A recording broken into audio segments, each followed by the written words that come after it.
Bismillahirrahmanirrahim. Assalamualaikum warahmatullahi wabarakatuh. Semoga kalian dalam keadaan sehat dan bahagia dan selalu dalam lindungan Allah Subhanahu wa taala. Hari ini kita akan mengadakan perkuliahan pendidikan agama Islam. Saya sebagai dosen pengampu Elia Ferawati. Pada pertemuan ke-6 ini kita akan membahas temanya membumikan Islam di Indonesia. Yang jadi pembahasan diantaranya adalah yang pertama, Islam dan negara, yang kedua, Muslim dan nasionalis, yang ketiga, modernitas Islam, yang keempat, menyongsong kejayaan, yang kelima, landasan historis, sosiologis, teologis, dan filosofis tentang pribumisasi Islam, yang keenam, membangun argumen tentang urgensi pribumisasi Islam, yang ketujuh, corak keberagaman umat Islam di Indonesia. Teman-teman, bagaimana membumikan Islam di Indonesia? Membumikan Islam pada kaum muslim harus ditempuh dengan cara kultural dan struktural. Pembumian secara kultural berkaitan dengan upaya penyadaran keislaman kaum muslim melalui pendekatan budaya, kebiasaan, dan tradisi. Pendekatan ini harus dengan memperhatikan partikular masyarakat, karena setiap wilayah mempunyai kekhasan sendiri. Ibadah yang dilakukan tidak saja menjanjikan pahala yang berlipat ganda, tapi harus pula diimplementasikan dalam membangun masyarakat, contohnya pelaksanaan sholat berjamaah. Nah, perbedaan dalam wilayah ijtihadi telah berlangsung sejak awal sejarah Islam. Yang perlu ditonjolkan sekarang adalah sikap toleran terhadap perbedaan itu sebagaimana ditunjukkan oleh para terdahulu. Teman-teman, lanjut ke slide berikutnya. Tentang membumikan Islam secara struktural sebenarnya tidak jauh berbeda dengan membumikan Islam secara kultural. Pada dasarnya keduanya tujuannya sama, yaitu merefleksikan ritual-ritual agama dalam praktek keseharian sehingga tujuan syariat di atas tercipta. Bagaimana membumikan Islam secara struktural berhubungan dengan pelaksanaan ritual agama yang prakteknya tidak mungkin kita lakukan sendiri-sendiri, namun membutuhkan peran suatu institusi. Di sini ingin ditegaskan bahwa tidak mungkin berislam dengan komprehensif jika pengamalannya hanya berkisar di wilayah privat saja. Padahal lingkungan Islam menjangkau baik wilayah privat maupun wilayah publik. Mari kita ke tema Islam di Indonesia. Kita ketahui banyak sekali kerajaan-kerajaan Islam di Indonesia yang bercorak berdasarkan Islam. Ya, bagaimana kerajaan-kerajaan Islam tumbuh di Indonesia dengan sangat besar dan mereka mempunyai wilayah kekuasaannya juga sangat luas.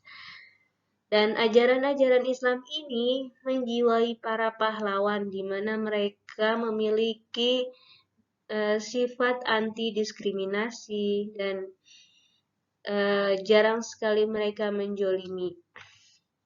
Kemudian kemerdekaan Indonesia dilakukan pada bulan Ramadan dengan dukungan beberapa ulama. Penyusunan dasar negara juga tidak terlepas dari pendiri-pendiri bangsa yang berkeyakinan dan berpandangan Islam. Kita ketahui, menurut data terbaru dari World Population Review, Indonesia masih di peringkat pertama sebagai negara dengan penduduk Muslim terbesar di dunia. Tapi ketika pasca kemerdekaan spirit keislaman meredup, hal-hal yang melatar belakanginya adalah di sini solidaritas keagamaan Islam yang hilang sehingga tidak berfungsinya nilai-nilai Islam. Padahal sifat solidaritas ini adalah yang utama ketika mereka ingin membangun suatu wilayah yang lebih besar lagi. Mereka butuh dukungan satu sama lain, tapi mereka hanya individual. Mereka tidak solidaritas. Mereka hanya terpaku dengan ritual-ritual agama pribadi. Bangsa Indonesia masih mengikuti bangsa lain dalam hal pendidikan, ekonomi, hingga sosial dan budaya. Mereka lebih mengambil contoh ke barat. Namun, masih ada 5 cara keberagaman yang masih mewarnai masyarakat Islam kontemporer di Indonesia, yaitu Indonesia masih terjebak dalam eksklusivisme dan fundamentalisme, lebih mengutamakan ritualitas dan kesolehan individu ketimbang bakti sosial. Kemudian, penafsiran teks Al-Quran yang dogmatis dan tak mampu menjawab realitas kehidupan sosial kekinian. Yang keempat, politisasi Islam. Mereka menganut Islam hanya untuk kepentingan politik, dijadikan kendaraan politik, tapi di balik semua itu ada kepentingannya. Kemudian yang terakhir, adanya sikap fobia terhadap modernisasi dan peradaban lain. Padahal ketika kita mampu menyaring, menggunakan sebaik-baiknya modernisasi dan peradaban lain, itu akan menjadi kemajuan Islam yang sangat baik. Tapi karena kemampuan untuk mengembangkan modernisasi itu terbatas, jadi mereka seakan-akan takut bahwa modernitas itu akan membawa dampak negatif. Kemudian kita akan membahas tentang Islam dan negara. Prasyarat utama dalam mewujudkan harmonisasi antara Islam dan negara Indonesia adalah penerimaan terhadap Pancasila. Kita ketahui nilai-nilai Pancasila itu sangat universal, sangat musyawarah, ya kan, menjembatani ragam kepentingan. Agama dan negara pada posisi yang saling menguatkan merupakan jalan terbaik. Sejarah banyak mencatat bahwa agama dan negara adalah dua entitas yang saling memberi legitimasi, utamanya pada pemerintahan kerajaan di Nusantara dahulu. Bahkan, pasca kemerdekaan, sikap akomodatif semacam itu ditunjukkan oleh Nahdlatul Ulama, di mana lembaga ini menggunakan Pancasila sebagai asas dan Islam sebagai akidah organisasi. Dan kita perlu ketahui dalam Al-Quran, surat An-Nisa ayat 59, yang berbunyi, wahai orang-orang yang beriman, taatilah Allah dan taatilah Rasul dan ulil amri di antara kamu. Ayat ini mengisyaratkan bahwa kita harus menghormati pemimpin, di mana ketika kekuasaannya tidak bertentangan dengan Islam, kita wajib mengikuti pemimpin. Kemudian Muslim dan nasionalis, dua identitas persona berupa penganut agama Islam dan bangsa Indonesia, ini harus dipadu-padankan agar umat Islam Indonesia ini lebih nilai persatuannya lebih tinggi. Ya kan, dalam Islam pengertian ibadah tidak hanya dalam bentuk lahiriah, tetapi mencakup semua aktivitas kehidupan manusia yang memuat motivasi untuk selalu mendekatkan diri kita kepada Tuhan. Ini berarti perilaku manusia tidak bertentangan dengan syariat Islam dan bertujuan untuk mendapat ridho Allah. Dari persatuan umat Islam itu, kita akan membangun negara, memasyarakatkan pola pikir yang monolitik, yang menganggap bakti kepada negara juga merupakan perintah keislaman.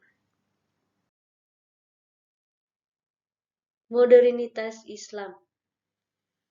Keterpurukan bangsa Indonesia di berbagai sektor kehidupan tentu menjadi sebuah ironi. Islam sebagai agama yang membuka diri terhadap modernitas harus mampu mendorong bangsa Indonesia untuk lebih maju. Nilai Islam yang abadi sepanjang zaman mestinya jadi modal besar dalam membangun negara.